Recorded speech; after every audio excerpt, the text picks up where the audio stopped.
Keling, bugun sizga bir hikmatli rivoyatni aytib bermoqchiman.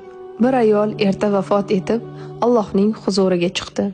U Allohga yuzlanib dedi: "Ey Robbim, men butun umrim davomida qonun-qoidalarga amal qildim. Hech kimga yomonlik qilmadim.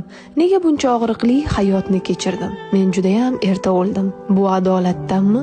Alloh unga shunday dedi: "Men seni dengiz bo'yida yashattirdim, lekin sen unga hatto bir marta qaramading. Men sening uying atrofiga butun dunyodagi eng go'zal gullar daraxtlarini yaratdim.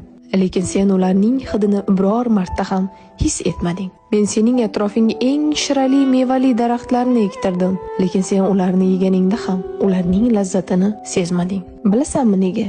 Chunki sen butun e'tiboringni faqat o'zingdagi og'riqlarga, kimdir seni xafa qilgan paytlarga qaratarding. Sen yuragingni yomon xotiralar bilan to'ldirding va hayotingdagi faqat salbiy narsalarni ko'rar eding.